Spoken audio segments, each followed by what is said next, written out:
Today's story is a good old-fashioned day, February 25th, 1855. A 48-year-old woman named Hannah Rowlandson, along with her husband and a group of her friends, walked quickly down a road in Sheffield, England. As they walked, the entire group was totally silent because they were terrified of what was going to happen next. Behind Hannah and her friends on this road was actually another slightly larger group of people that were keeping pace with Hannah and her friends. They were actually going to the same place as them, except this second group had no intention of going inside that building.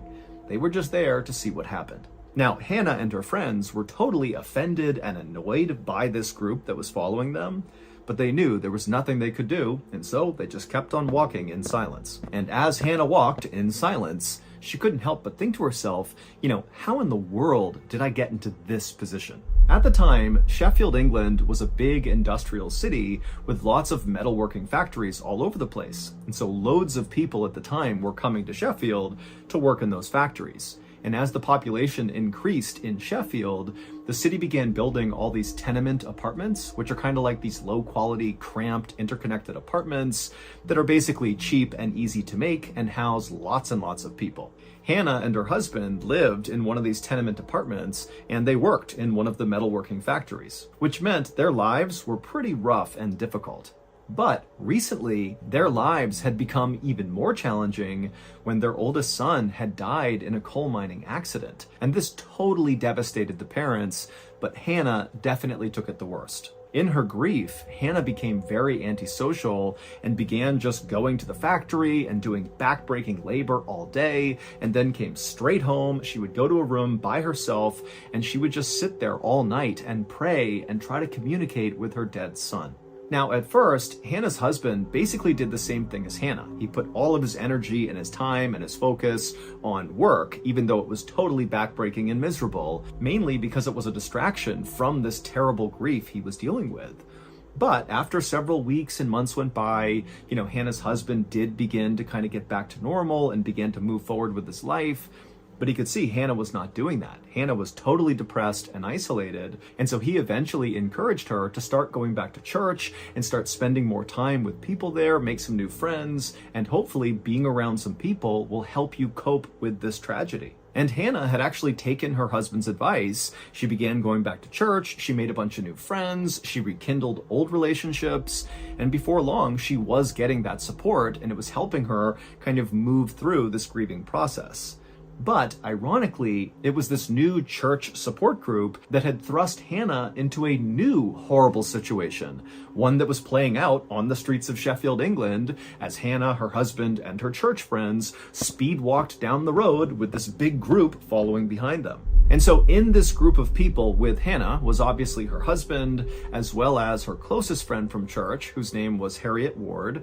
And then also there was 3 members of the Favell family. There was Mr. and Mrs. Favell, as well as Mrs. Favell's sister. And all of them were headed to the tenement apartment on Campo Lane, where Harriet Ward and the Favell family lived together. Hannah and her group, and the second group that was following them, all came from the same place. They all went to the same church, and that day, for the previous 2 hours before they all took to the streets here, they had been having this really heated argument about what to do about Harriet and the Favell family's basement. Or, more specifically, what to do about what was in their basement.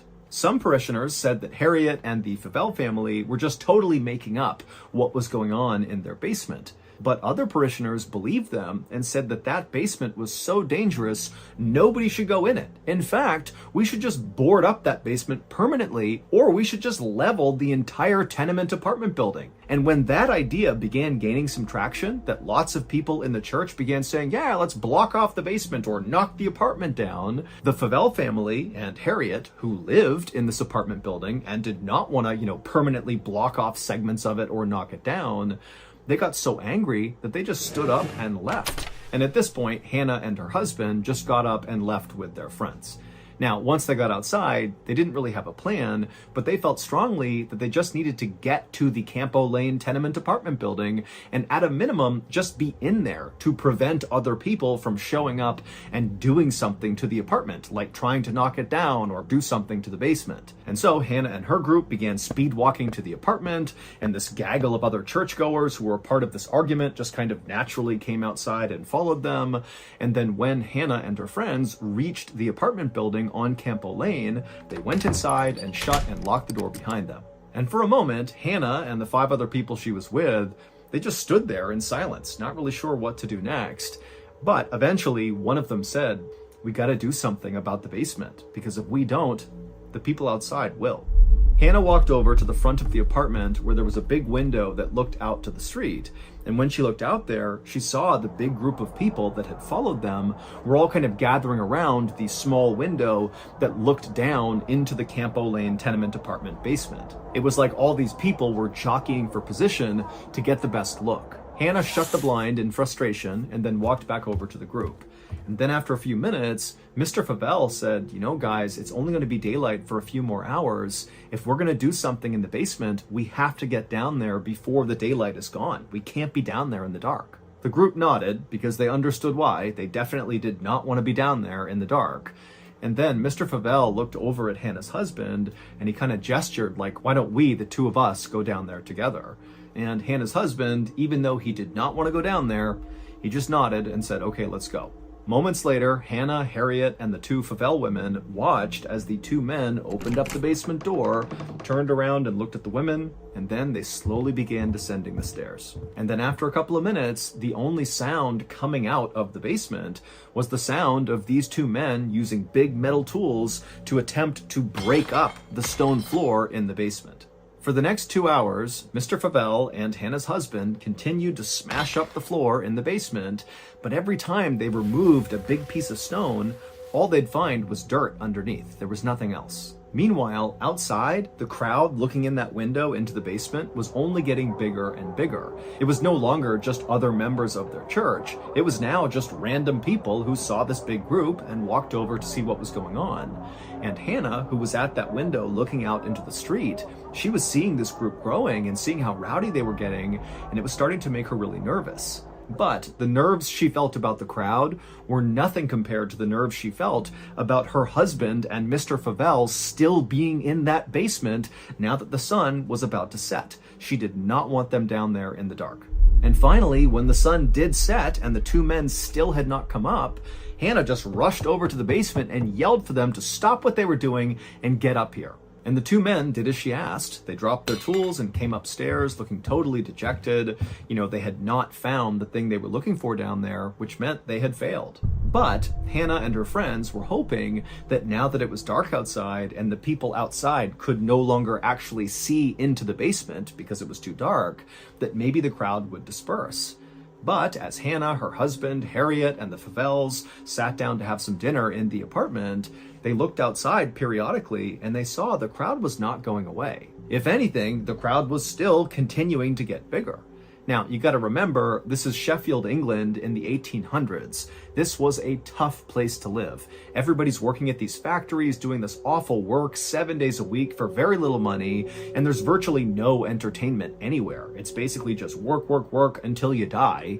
And so when people in Sheffield saw this big group of people at night standing around this apartment window, it was exciting, and that was pretty rare in their lives, and so they were not about to leave and go home because their lives at home were terrible. And so, by about midnight, there was this huge crowd right outside of the Campo Lane apartment, and it meant that, Hannah and her husband really couldn't leave to go back to their apartment. They were kind of trapped because of this crowd. Also, the crowd was really starting to get rowdy, and the Favell family were starting to get worried that a fight would break out near the basement window, and then maybe the window would break, and then these people would storm into their apartment and maybe rob them. I mean, they didn't know. And so Mrs. Favell came up with this plan to try to get the crowd to leave them alone.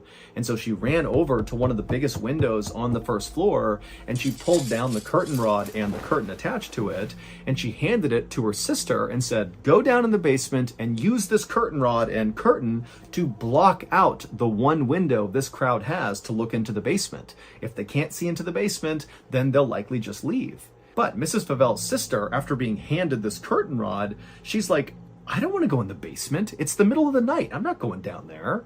And over the next couple of minutes, the entire group just kind of bickered about who should be the one to go down into the basement to cover up this window. And nobody wanted to do it. And finally, Hannah, who she's lost her son recently, she just wants to go home at this point, but she can't because of this stupid group. She finally just snaps and says, you know what? I'll do it. And so she snatches the curtain rod and just walks right over to the basement door. She opens it up and begins descending the stairs before anybody else could stop her. And as she did, her husband and Harriet and the Favel family, they all crowded around the top of the basement stairs, looking down, kind of waiting to see what would happen.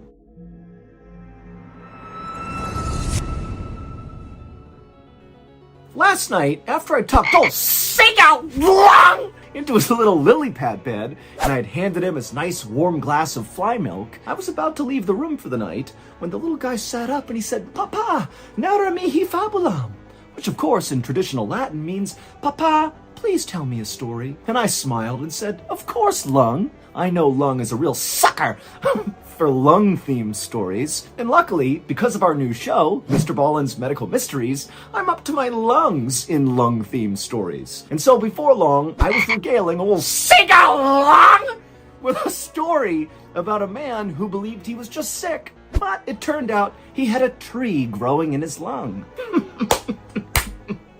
Something I'm sure we all can relate to. Speaking of relatability, if you haven't already, you really ought to check out Mr. Ballen's Medical Mysteries, because every week we cover totally strange, baffling medical mysteries that all originate from the one place we all can't escape, our own bodies. You can listen to Mr. Ballen's Medical Mysteries early on Amazon Music, because on that platform, we release them in batches of 8 episodes at once. But you can also listen to Mr. Ballen's Medical Mysteries on every other podcast platform. However, you only get one new episode every week. Again, Mr. Ballen's Medical Mysteries is available on all podcast platforms for free, but you can listen to it early in batches on Amazon Music, or new episodes once a week on every other platform.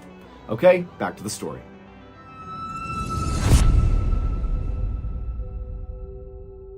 And so they all heard as Hannah turned the corner and walked over to that window, and they could hear her kind of messing around with the curtain as she put it in place. And then even though they could not see her down there, because the basement's totally dark, they can't see the window, they heard Hannah call out that she was done. She had put the curtain up, it's blocked, and now she was going to come back upstairs. But after she yelled to them that she was coming back up, it went completely silent in the basement. And for like 5, 6, 7 seconds, all the people at the top of the stairs are waiting anxiously for Hannah to turn the corner and come up the stairs to safety. But then this tense silence was broken with a horrible scream coming out of the basement. It was Hannah, and then silence again. And at this point, Hannah's husband, he's like, oh my God, something's happened. And he charges down the stairs and he looks over and he sees Hannah is lying on the ground motionless. There's nothing else in the basement. It's just his wife and this covered up window. And so he runs over, he scoops her up and he runs her back upstairs and he lays her on the ground right outside of the basement door. And then he began to shake her to try to wake her up, but she wasn't waking up. However, it was clear she was still breathing, and so Harriet ran and got a wet towel, and she came back and she kneeled down next to Hannah, and she placed the towel on Hannah's forehead, hoping this wet towel would revive Hannah. But as Harriet is kneeling there, so she's looking at Hannah's body, and the basement door, which is open, is right past Hannah's body, Harriet happened to look up, and so now she's looking into the doorway that leads down into the basement, and her eyes went wide, and she screamed, and then she passed out. The big controversy over this basement began several weeks earlier at the beginning of February when Harriet and the Favel family began hearing all these strange sounds coming out of the basement. Now, initially, they had totally written off these sounds as being, strange creaking and cracking sounds that were just the product of a poorly constructed building with lots of people inside of it. But the noises they were hearing from the basement only got louder and louder and more intense, and they were especially bad at night. And so basically, Harriet and the Favell family were so scared to go down there that they just stopped, especially at night. Sometimes they'd go during the day, but at night it was like, no one's going down there. We don't know what's going on, but I'm not going down there. And then on February 24th, so this is one day before all this craziness happened where, Hannah and her friends get followed to the apartment, and then Hannah goes down and she passes out, and then Harriet passes out. So one day before that, Harriet swore she saw a ghost in the basement. She saw this old woman wearing a white gown kind of moving around in the basement, and the whole time Harriet said this woman, this ghost woman, was pointing at one particular spot on the ground in the basement. And then the same night that Harriet sees this ghost in the basement, Harriet has a dream. And in her dream, she sees this ghost. And again, this ghost is in that basement and it's pointing at the spot on the basement floor. Except in Harriet's dream, this ghost woman speaks to Harriet and says that she was murdered and her gold was stolen from her and buried in the basement right there. And it was this apparent ghost in the Campo Lane basement that was the center of that 2-hour-long argument at the church the following day, which ultimately prompted Hannah, her husband, Harriet, the Favell family, to get up and storm out to go protect the Campo Lane apartment. And then also the secondary group followed right after them, really just to see if they were going to go confront the ghost, because a lot of people thought that's what they're going to go do. And that is basically what Hannah, her husband, and her friends ended up doing. They decided the two men would go down into the basement and attempt to dig up the floor in hopes that they might find this gold that was stolen from this murdered woman and buried in the basement. But they obviously did not find the gold, which ultimately led to Hannah going down and passing out, and then Harriet also passing out. Hannah and Harriet would wake up after passing out. And when they woke up, they would tell these terrifying stories about what they saw. Hannah said she went down the stairs, she went over to the window where all the crowd was looking in, and she managed to get this curtain up, and then she yelled upstairs to her husband and her friends that she was coming back up. But when Hannah actually turned around to go to the stairs, she realized the ghost was in the basement with her. There was this old woman wearing a white gown standing between Hannah and the stairs. She was blocking her way. And this woman was staring at Hannah really intently. And then Hannah screamed, and this ghost charged at Hannah and basically went through her body. And it was at that point that Hannah passed out onto the ground. As for Harriet, when she came to, her story was even more terrifying. Harriet said after she placed that wet towel on Hannah's head, she looked up and she saw the woman in white walking up the stairs, staring directly at Harriet. And Harriet, she froze and kind of leaned back and just stared at this woman. And the woman, she came right to the top of the stairs. She stopped in the doorway, and then she opened up her mouth grotesquely wide and just continued to stare directly at Harriet. And then with slow, trembling hands, the woman began taking off her nightgown, which eventually fell to the ground. And Harriet saw this woman was covered in cuts and gashes all over her chest and neck. And then Harriet let out a scream, and she passed out too. Not long after Hannah and Harriet both came to and told their horrible stories, the police arrived outside and dispersed the big crowd, which meant Hannah and her husband could finally leave and go back to their own apartment, and they would. But just 12 hours later, Hannah would die. The Sheffield coroner held an inquest into Hannah's death, but he could find no scientific explanation for why Hannah actually died. And so on her death certificate, it basically says she died of fright. She was literally scared to death. Following Hannah's very bizarre and basically unexplained death, Harriet, who would survive, and the Favell family, they just moved out. They could not stand to be at that apartment any longer.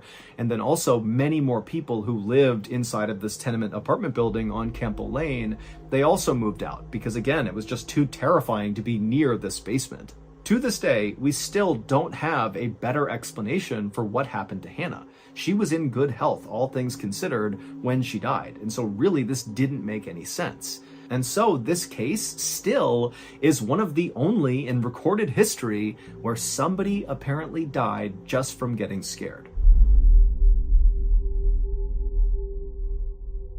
Late one night in the spring of 1937, A young woman stumbled into her New York City apartment building, drunk from a long night of partying with friends. She made her way up the steps and reached her apartment door, and after she opened it up, she stepped inside and her little dog ran up to say hello, and so she gave her dog a pet, and then she walked towards her bedroom. But the moment she stepped foot into that pitch-black bedroom, something just felt off. It was too quiet.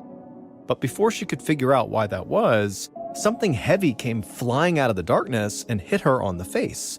And for a moment, the woman just stood there, stunned. And then a second later, something else emerged from the darkness. 2 hands.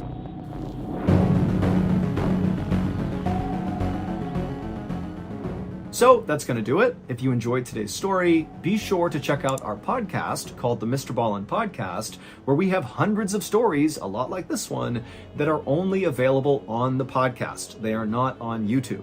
Again, the podcast is just called the Mr. Ballin Podcast, and it's available on Amazon Music.